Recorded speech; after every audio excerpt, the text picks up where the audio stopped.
이 밤에 우리에게 주시는 하나님의 말씀은 누가복음 24장 49절로부터 53절의 말씀입니다.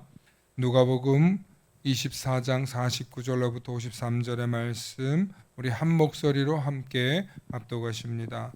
함께 선포합니다. 시작. 볼지어다 내가 내 아버지께서 약속하신 것을 너희에게 보내리니 너희는 위로부터 능력으로 힘이 입혀질 때까지 이 성에 머물라 하시니라. 예수께서 그들을 데리고 베다니 앞까지 나가사 손을 들어 그들에게 축복하시더니 축복하실 때에 그들을 떠나 하늘로 올려지시니 그들이 그에게 경배하고 큰 기쁨으로 예루살렘에 돌아가 늘 성전에서 하나님을 찬송하니라. 아멘. 오늘은 예수님의 승천 그 두 번째 시간 말씀의 은혜 나누고자 합니다. 오늘 본문은 지난주에도 한 번 더 보았던 말씀인데 예수님의 승천 이야기 두 번째 말씀입니다. 49절에 볼지어다 내가 내 아버지께서 약속하신 것을 너희에게 보내리라. 예수님이 승천하시면서 이전에도 약속해 주었던 성령을 보낼 것을 이야기합니다. 그런데 성령을 보낸다 하지 않고 위로부터 능력으로 입혀질 때까지라고 표현하고 계세요. 이게 바로 성령이에요. 아멘. 이게 바로 성령이에요. 위로부터 오는 능력이 성령이다. 그리고 그것이 입혀질 때까지 이 성에 머물라. 어디 성이에요? 예루살렘 성입니다. 그리고 그들이 이제 예루살렘 성에 머물러 있는데 예수님께서 그들 앞까지 나와서 베다니라고 하는 지역이 예루살렘 성 아래쪽에 있는 지역인데 그 베다니라고 하는 곳에서 예수님이 하늘로 올라가시는 장면이에요.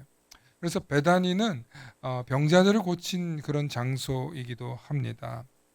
그리고 또 베다니는 예수님께서 승천하신 장소이기도 합니다. 그래서 베다니의 하나님, 베다니의 예수님 이런 좀 고백들이 있어요. 그래서 어떤 교회는 베다니라는 교회를 해요. 왜냐하면 거기서 치유의 역사가 나타났고 예수님 승천의 역사가 있었기 때문에 그 장소를 특별히 그 이제 중요한 윗장으로 바라봅니다.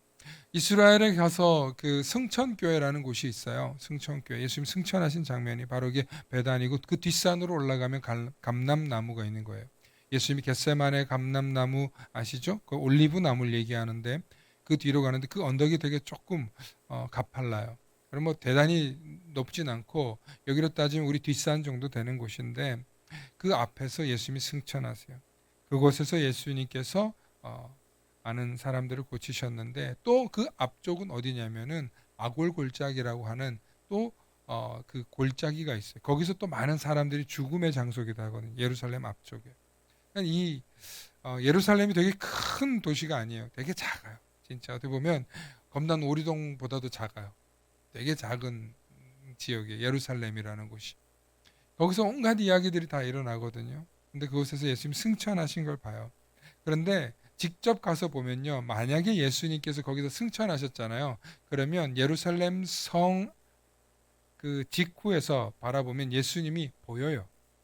올라가는 게 예루살렘 어디서나 볼 수 있다는 거예요. 그렇게 예루살렘이 작아요. 여러분 우리가 왜 하늘에 헬기가 이렇게 뜨면은 되게 멀리 있거든요. 그런데 그게 보이잖아요. 그죠? 예수님 승천하시는 장면을 예루살렘 성에 있는 사람들은 다 볼 수 있었다는 얘기. 몇 명만 보는 게 아니라 모두가 볼 수 있는 그 정도 가까운 위치에서 승천하셨다는 거예요. 아멘. 예, 이 되게 중요한 장면입니다. 그래서 나중에 예루살렘 가시게 되면 여러분 승천교회라는 게 있거든요. 거기 가서 보면 예수님 승천하신 장면들을 이렇게 그림으로 그려놓습니다. 제가 왜 이 이야기를 하냐면 우리는 지난 시간에 예수님의 승천을 목격한 제자들의 시선에서 봤습니다. 과거에는 예수님을 돌아가신다, 십자가 지신다 했을 때 제자들이 두려워하고 그러지 마세요, 가지 마세요, 슬픔에 빠졌는데 제자들이 예수님 승천하는 장면을 보고 나서 변해요. 어떻게 변해요? 놀래요. 그리고 찬미하고 영광을 올려드리는 장면으로 바뀌었다는 거예요. 그러니까 이전하고 달라진 거예요. 그러니까 승천이 주는 제자들이 받는 감동은 엄청난 희열과 환희가 있었다는 거예요. 왜냐하면 초월적인 인간을 만난 거예요. 그 순간에. 아시겠어요? 예. 예수님이 하늘을 나시고 있는 거잖아요. 그죠? 공중에 떠서 올라가시는 거잖아요. 그죠? 그러니까 그걸 볼 때 인간이 느끼는 경외감이 있었다는 거예요. 아멘.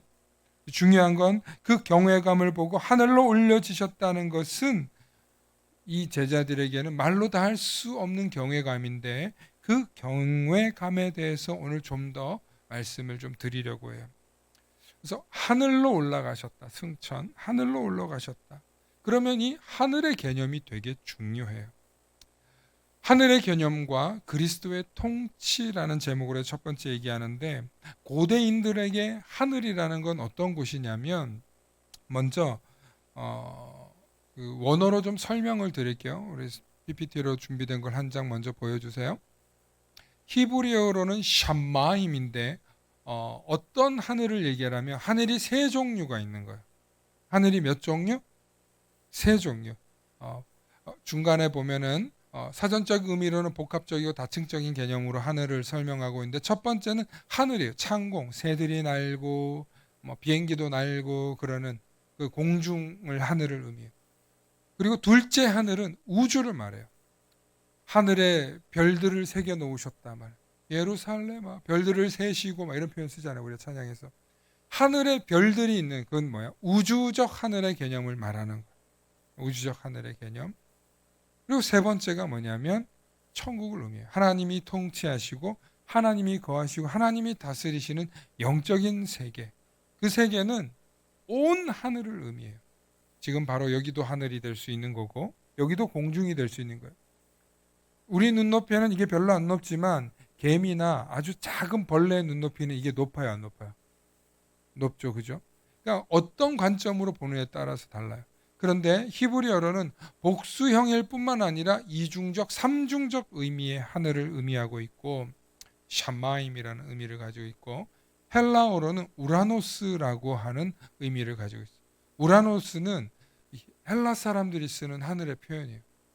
하늘이라는 뜻이 아닌 우라노스가 이 복수적인 개념으로 쓰였는데 하늘들이라는 의미예요. 뭐라고요? 하늘들. 네, 하늘들. 참 말이 이상한데 하늘이 그냥 하늘이 아니고 하늘에 하늘들이 있다 이렇게 보는 거예요. 그러니까 고대 히브리인들의 관점이나 그 헬라인들의 관점 좀 차이가 분명히 있기는 합니다만 그래도 히브리어가 훨씬 더 상세하게 하늘을 설명하고 있죠. 그죠? 우리도 하늘을 설명하면 영어로 이렇게 있어요. 스카이가 있고, 예. 그 다음에 우주는 뭐 갤럭시나 코스모스가 있고 영어로 너무 어려운 말해서 죄송합니다. 그 다음에 천국의 개념으로 헤븐이 있죠. 그죠? 예. 영어로도 표현이 달라요. 그런 것처럼 하늘이라는 개념은 궁극적으로 뭘 말씀하려고 하는 거냐면 여러분 하늘에 통치 타워다. 아멘. 예수님이 하늘로 승천하셨다는 의미는 예수님께서 이 땅을 이제 다스리실 것을 의미하는 거예요. 그래서 하늘에 있는 것들을 다스리는 거예요. 그래서 히브리서 9장 23절과 24절 말씀 우리 한번 함께 보시겠습니다. 함께 읽어주시기 바랍니다. 그러므로 시작. 그러므로 하늘에 있는 것들의 모형은 이런 것들로서 정결하게 할 필요가 있었으나 하늘에 있는 그것들은 이런 것들보다 더 좋은 제물로 할지니라. 그리스도께서는 참 것의 그림자인 손으로 만든 성소에 들어가지 아니하시고 바로 그 하늘에 들어가사 이제 우리를 위하여 하나님 앞에 나타나시고. 아멘. 아멘. 말씀을 좀 더 보여주시기 바랍니다. 자, 보세요. 하늘에 있는 것들의 모형. 그러니까 뭐가 있어요? 하늘에 해 있고 달 있고 뭐 이런 것들이잖아요. 그러니까 그런 것들의 모형을 꼭 하늘과 달과 별만 의미하는 게 아니라 하늘에 있는 것들은 전부 다 정결하게 할 필요가 있었다는 거예요. 하나님께서 온전하고 완전하다라는 의미를 가지고 있어요. 그것들은 이런 것들보다 더 좋은 제물로 할지니라. 그러니까 우리가 하늘에 있는 해와 달과 별들처럼 우리가 하늘에 드리는 것은 가장 온전하고 가장 좋은 제물로 드려야 되는 거예요. 그러면 그게 뭘까요? 막 황금을 바치고 모략을 바치고 뭔가 이 땅에 있는 귀한 걸 바쳐라 이런 의미가 아니에요. 영적인 의미예요. 가장 정결하고 순결하고 온전한 마음으로 예배를 드리는 거예요. 아멘. 그러니까 하늘에 해와 달과 별들이 있는 것처럼 우리가 그런 심령으로 예배를 드려야 되는 거예요. 그래서 그리스도께서는 참것의 그림자인 손으로 만든, 말이 되게 어려운데 진리의 그림자로 손으로 만들어서 성소에 들어가지 않고 바로 하늘로 곧장 들어가셨다는 거예요. 예수님께서 이 땅에 있는 수준이 아니라 하늘로 곧장 들어가셨는데, 그것이 뭐냐면 통치하시기 위해서 들어가셨다는 거예요. 하늘로 들어가시는 게. 그러니까 우리가 볼 때 이 하늘은 그냥 세상에 있는 그런 하늘의 개념이 아니라 하나님이 통치하시는 그 하늘에 들어가셨다는 거예요.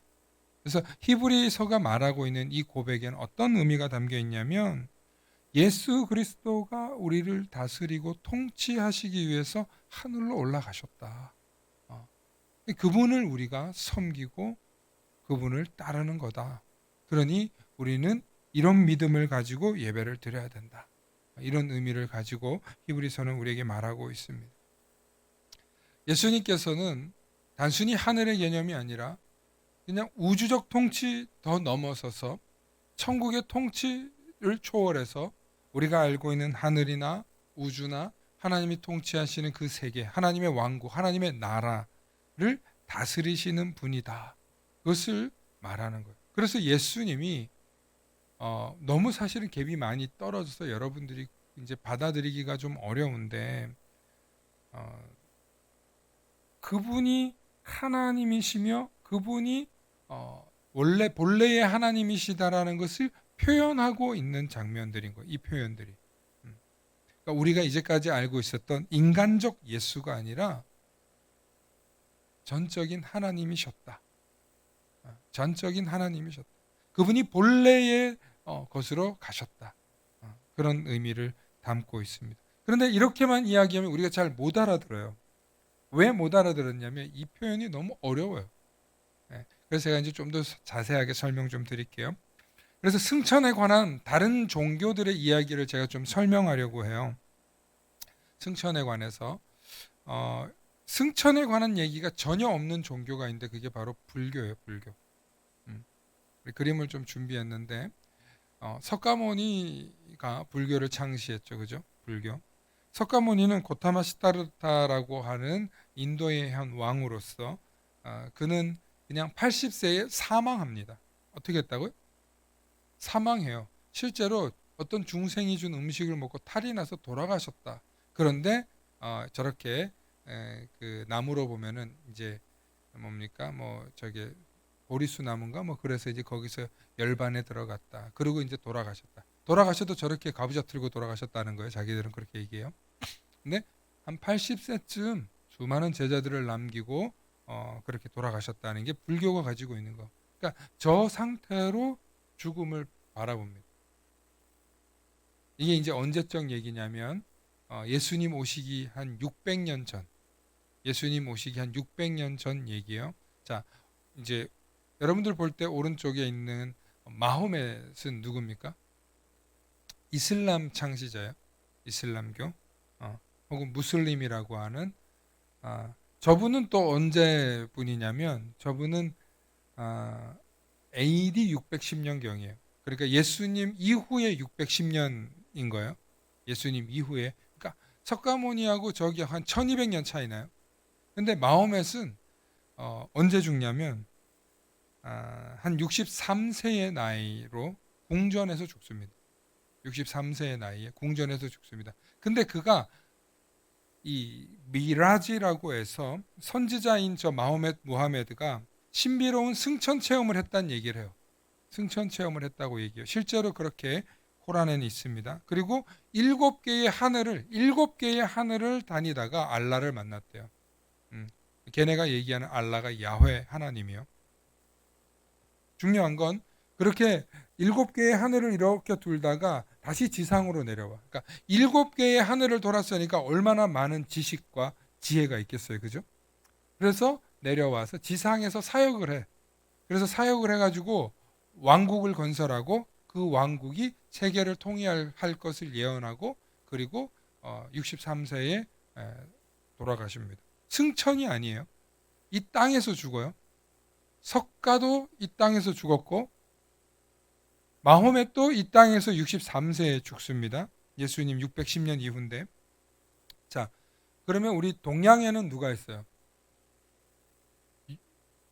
유교하면 누구? 창시자 누구예요? 자, 그냥 사진을 보여주세요. 공자님 있죠, 그죠? 공자 그 다음에 이어진 게 맹자, 순자 이렇게 되는데 공자는 언제뿐이냐면 이분도 기원전 약 6세기 경이에요. 그러니까 그 석가보다는 조금 앞서는데 그래서 이분도 72세 나이에 자연사합니다. 자연사. 그런데 많은 가르침을 해요. 우리가 그 도덕 시간에 많이 배우는 인, 의, 예, 지 들어보셨어요? 충, 효 이런 거 들어보셨어요? 우리랑 너무 익숙하지 않아요? 우리나라에 유교에 우리가 그거 그대로 받아왔기 때문에 그래요. 인의 예지. 사람이 인이 있어야 된다. 예가 있어야 된다. 지혜가 있어야 된다. 뭐 충이 있어야 된다. 뭐 이렇게 가르쳐. 그런데 이 가르침으로 인해서 춘추 전국 시대에 중국이 통일이 되면서 점점 이렇게 왕성해진 나라가 되죠. 그래서 공자를 굉장한 사상가로 봅니다. 중국에서는. 신이나 어떤 그런 걸로 보지 않고 선생님으로 봐요. 그런데 중국에 불교가 또 들어와요. 들어오면서 이게 서로 섞여요. 불교와. 그래서 소림사도 중국에 있죠. 그죠? 중국에 소림사인데 제가 중국 불교 얘기는 안 해요. 일부러. 그냥 이제 인도에서 오신 고타마 시트라타 얘기까지만 하고 그 다음에 노자가 이제 있습니다. 노자도 비슷한 시기에 활동했던 사람인데 노자는 어떤 분이냐면 신선을 얘기를 하는 사람이에요. 인간이 도를 깨우치면 도를 깨우치면 신선이 된다. 그래가지고 저분은 근데 신비롭게 사라져요. 이제 저분들의 경전을 보면 그래요. 그래서 승천하고는 다르게 사람들이 본 적이 없게 슥 사라져요. 마치 우리 성경에 보면 엘리야가 좀그 불말과 회오리 바람으로 날아가서 승천하는 것처럼 노자는 그렇게 보이지 않습니다. 노자는 이런 분이에요. 신선 사상이 강하고 그 다음에 우리가 좋아하는 단어 불로장생.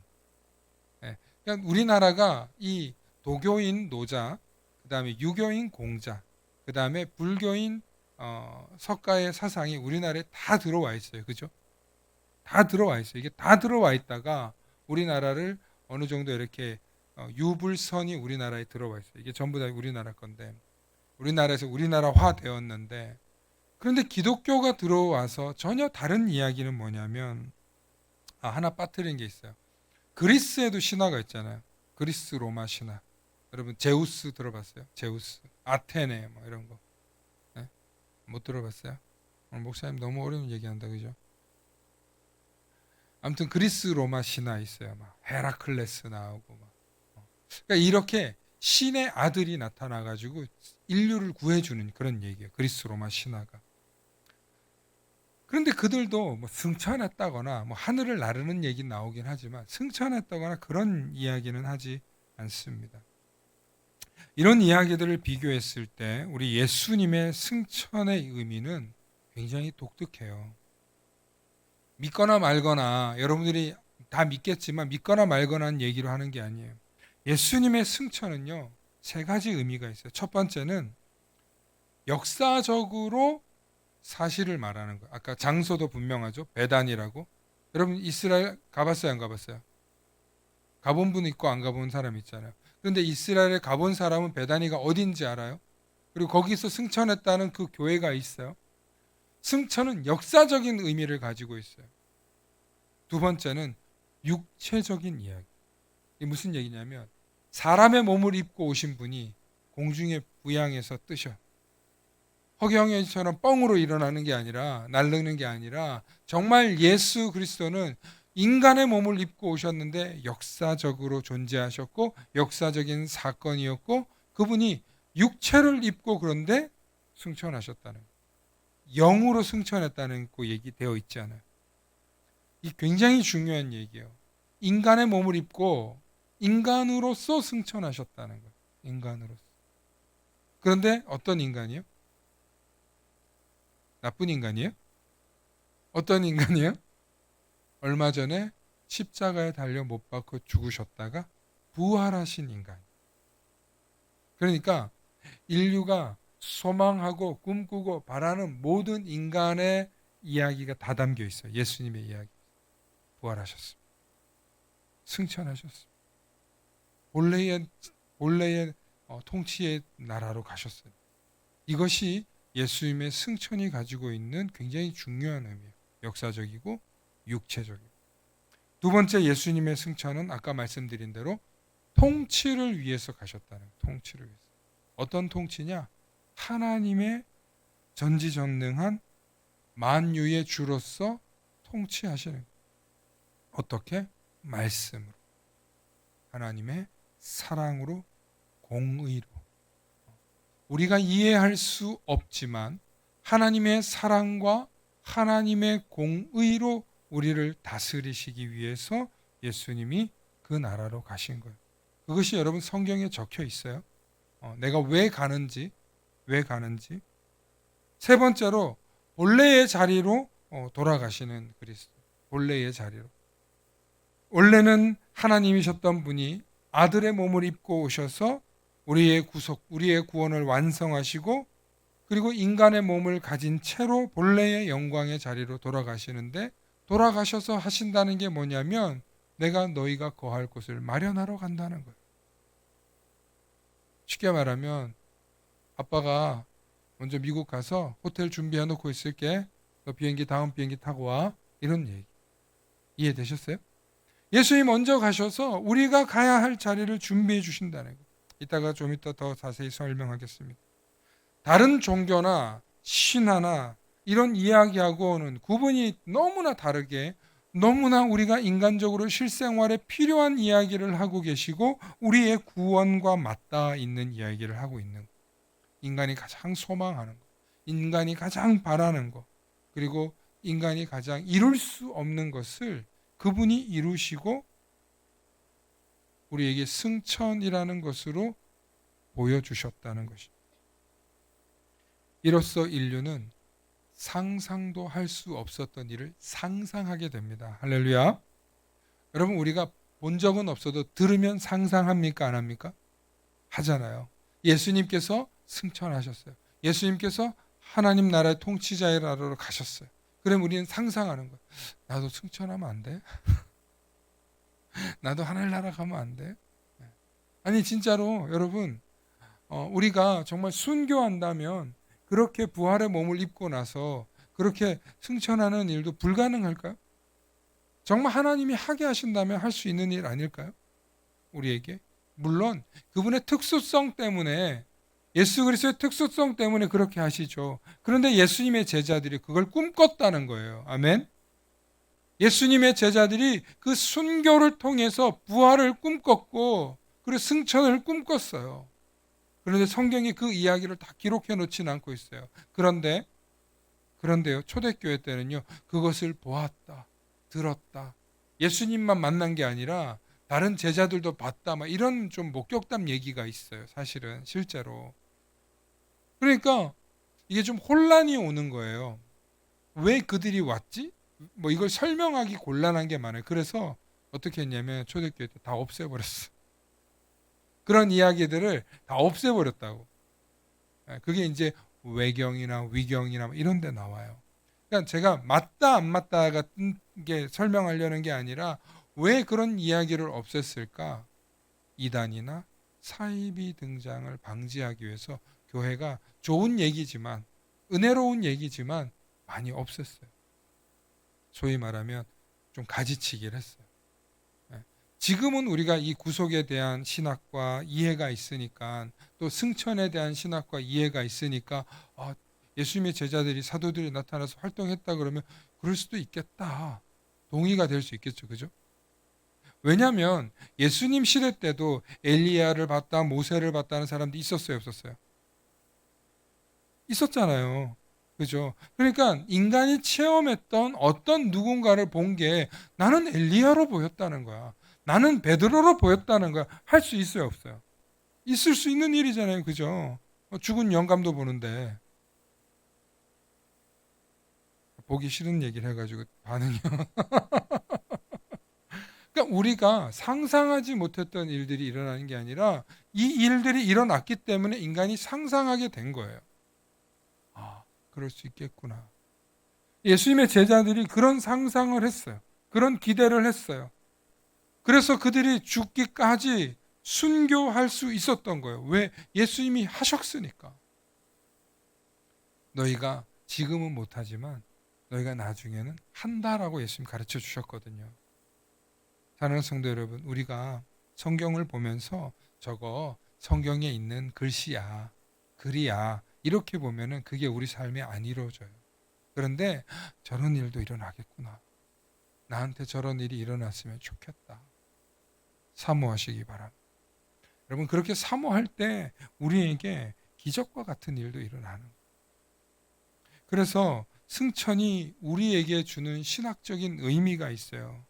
하늘 보좌에서 온 우주를 다스리시는 하나님이, 우리는 그렇게 고백하잖아요. 찬송가나 성경이나 보면 하나님이 온 세상을 통치하고 다스린다고 고백하잖아요.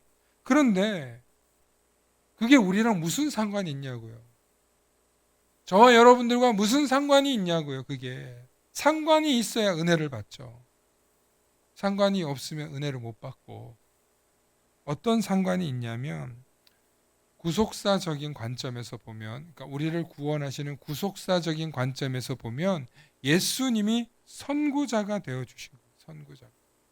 앞서 말씀드린 대로 첫 아담이 죄로 인해서 하나님으로부터, 하나님의 임재로부터 쫓겨났다면 마지막 아담이신 예수 그리스도가 이 땅에 오셔서 십자가로 승리하시고 하늘에서 부활하시고 승천하시면서 우리에게 너희도 그렇게 될 수 있다는 거예요. 아멘. 그러니까 우리가 그 소망을 갖고 신앙생활 하는 거예요. 네. 혹 우리 인생에 고난이 있고 십자가가 있다면 나에게도 하나님의 영광이 있을 수 있겠구나. 나에게도 십자가에서 부활하는 승리가 있을 수 있겠구나. 여러분, 이걸 강하게 믿으시길 축원합니다. 나와 상관없는 이야기가 아니라 나와 상관 있는 이야기예요. 그래서 히브리서 6장 20절에 어떻게 표현하고 있냐면 그리로 앞서가신 예수께서 멜기세덱의 반차를 따라 영원히 대제사장이 되어 우리를 위하여 들어가셨느니. 여러분, 멜기세덱의 반차가 뭐냐면 이 대제사장의 첫 번째 사명을 준 이름이에요. 그 이름이. 그래서 구약에서 말하는 아브라함을 대제사장, 아브라함 시대의 대제사장이었던 멜기세덱처럼 예수님이 대제사장이 되어서 우리를 위해 먼저 들어가셨다는 거예요. 먼저. 가장 이게 확실한 이야기예요. 제가 앞서 말씀드렸죠. 어떤 이야기를 듣지 않으면 상상하기 어렵다고. 그 이야기를 들었기 때문에 우리도 승천해서 하늘나라에 가겠구나라는 기대가 생기는 거예요. 두 번째는 구원론적인 관점이에요. 구원론적인. 그러니까 온 인류를 구원하시기 위해서 예수님이 어떻게 하시고 계시냐. 지금도 성령을 통해서 일하고 계신다. 지금도 오늘 저와 여러분들에게 일하고 계신다. 아까 말씀드린 첫 번째 대제사장이 되어주시는 것. 히브리서 4장 14절과 16절 말씀을 보면 대제사장이 되어주시는데 히브리서 4장 14절부터 16절 말씀 우리 함께 읽어주십니다. 시작. 그러므로 우리에게 큰 대제사장이 계시니 승천하신 이 곧 하나님의 아들 예수시라. 우리가 믿는 도리를 굳게 잡을지어다.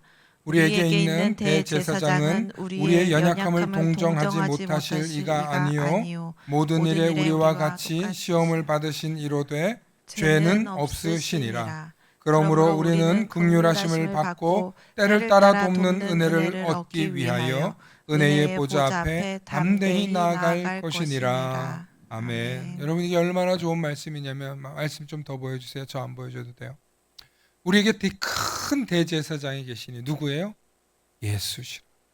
그런데 그냥 예수가 아니라 승천하신 하나님의 아들 예수라는.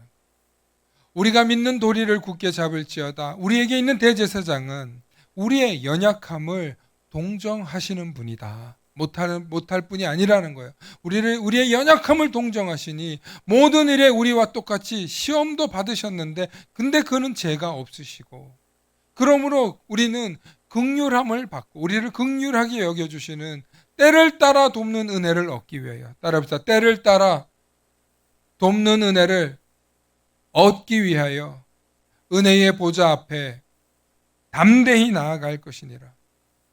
아멘. 여러분 예배의 자리가 어떤 자리입니까? 때를 따라 없는 은혜를 얻기 위해 오는 거예요. 여러분 이 자리는요 일주일 주일 한번 예배 드리고 끝나는 게 아니라 기도의 자리, 말씀의 자리, 찬양의 자리, 때를 따라 돕는 은혜의 자리인 줄로 믿으시길 축원합니다. 그게 없으면서 하나님의 은혜를 바라지 마시고 때를 따라 얻는 은혜를 나아가야 은혜의 보좌 앞으로 나아가야죠. 은혜의 보좌 앞에 안 나가면서 하나님 왜 응답이 없지? 왜 내 기도 안 들어주시지? 왜 내 말 안 듣지? 그런 은혜의 보좌 앞에 나와서 부르짖으라. 그래서 우리의 기도를 들어주시고 우리의 대제사장 되시는 예수님께서 우리에게 응답해 주시는 은혜가 있는 줄로 믿으시길 축원합니다. 두 번째로 성령을 보내주세요. 성령. 사도행전 2장 33절에 하나님의 오른손으로 예수를 높이심에 그가 약속하신 성령을 아버지께 받아서 너희가 보고 듣는 이것을 부어 주셨느니라. 아멘. 하나님이 오른손으로 예수를 높이심에 예수님이 이미 하늘 보좌에 계신다는 의미를 하는 거예요. 그가 약속하신 성령을 아버지께 받아서 너희에게 보고 듣는 이것을 부어주셨느니. 놀라지 마십시오. 예수님이 성령을 받아서 보내주셨다고 표현하고 있어요. 내가 보내는 거예요. 예수님이 보내지 말자고 하면 못 오는 거예요.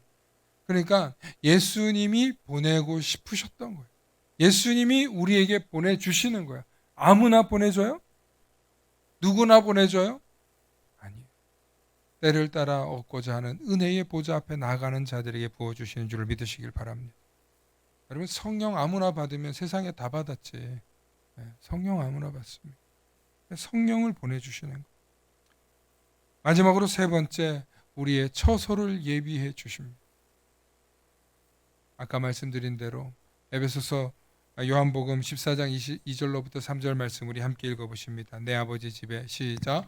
내 아버지 집에 거할 곳이 많도다. 그렇지 않으면 너희에게 일렀으리라. 내가 너희를 위하여 거처를 예비하러 가노니 가서 너희를 위하여 거처를 예비하면 내가 다시 와서 너희를 내게로 영접하여 나 있는 곳에 너희도 있게 하리라. 아멘. 아까 제가 말씀드렸죠. 아빠가 먼저 가 있을게. 너 다음 비행기 타고 아빠 호텔 준비해 놓을 거야. 거기로 오면 돼. 아멘. 예수님께서 우리에게 그런 역할을 해 놓으신 거예요. 얼마나 귀한지 몰라요. 그러니까 예수님께서 승천하셨다는 의미에는 너무나 많은 의미를 담고 있어요. 인간은 듣고 봐야 상상해요. 듣고 보지 못한 걸 상상하지 못해요. 그런 얘기 뭐예요? 듣고 봤기 때문에 이런 이미지가 남는 거예요. 아멘. 듣고 보았기 때문에 이게 말씀에 남아있는 거예요. 그리고 그 말씀이 교리적으로 오늘 우리에게 대제사장 되어주시고 성령을 보내주시고 우리의 가야 할 거처를 예비하신 주님이신 줄로 믿으시길 축원합니다. 그러니까 우리는 그냥 흘려듣는 게 아니에요. 신앙생활하면서 성경을 보면서 정말 예수님이 나를 위해서 가신 것을 생각해 보면 저게 무슨 말이지? 저게 무슨 말이지? 다 연관되어 있는 거예요. 예수님의 사역 속에 성령을 보내주신다. 내가 먼저 가서 너희가 갈 곳을 예비한다. 예수님께서 승천하신다. 예수님이 부활하신다. 왜 그런 이야기들이 여기저기 곳곳에 있냐면 오늘을 살아가고 있는 우리들에게 희망과 용기를 주기 위해서 믿음 없는 이 세대를 향해서 예수 그리스도가 보내주시는 은혜의 말씀을 통하여서 적어도 이 고통과 혼란 속에서 불의와 악의 세력이 넘쳐나는 이 세상 속에서 너희가 두려워할 게 아니라 이 세상을 다스리시는 분은 주님이시다.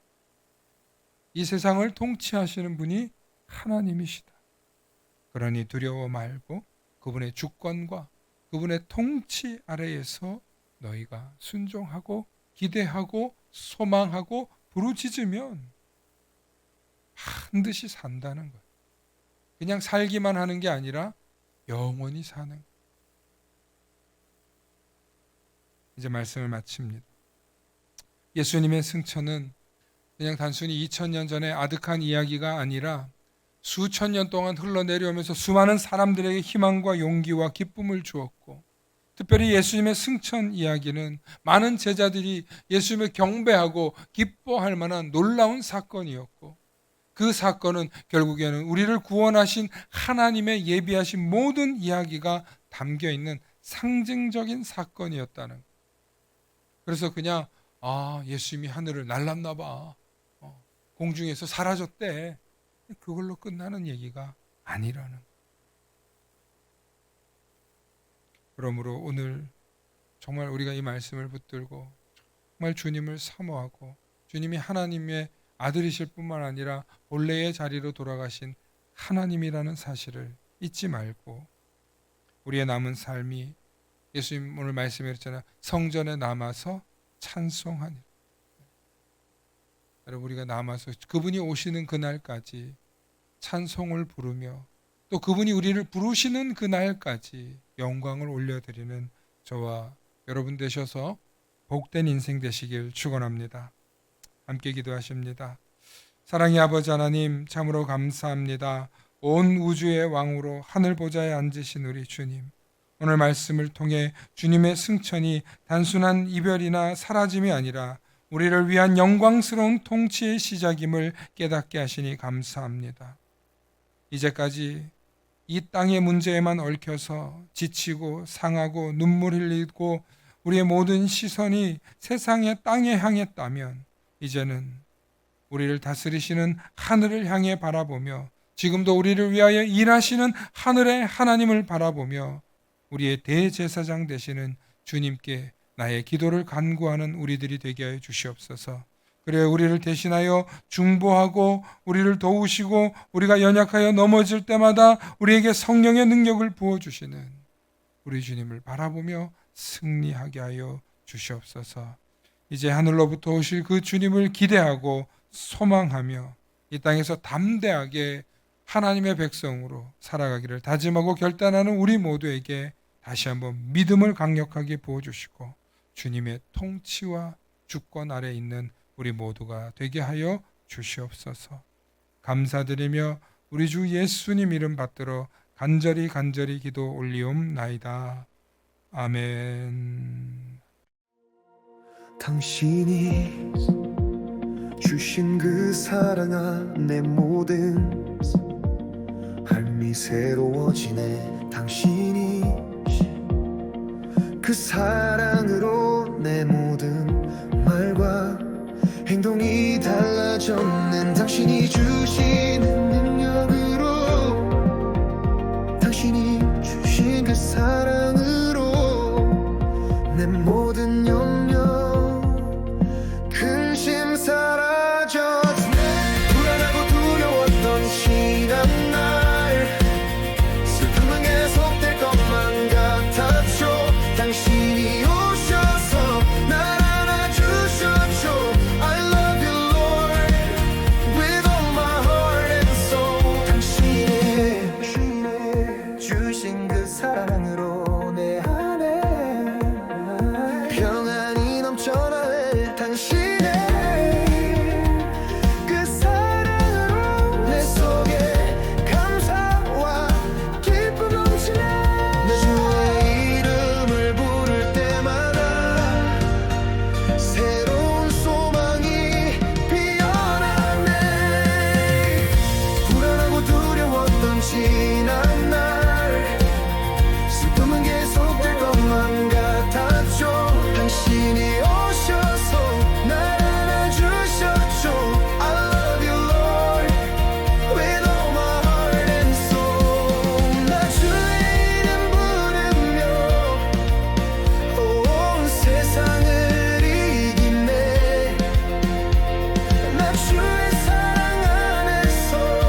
내 안에 평안이 넘쳐나네. 당신의 그 사랑으로 내 속에 감사와 기쁨 넘치네. 나 주의 이름을 부를 때마다 새로운 소망이 피어나네. 불안하고 두려웠던 지난 날 슬픔은 계속될 것만 같았죠. 당신이 오셔서 날 안아주셨죠. I love you Lord with all my heart and soul. 불안하고 두려웠던 지난 날 슬픔은 계속될 것만 같았죠. 당신이 오셔서 날 안아주셨죠. I love you Lord with all my heart and soul. 하나님 나를 사랑하시니 난 두려워할 게 전혀 없네. 주님이 나를 위해 죽으셨으니 그 사랑이 날 새롭게 하네. 불안하고 두려웠던 지난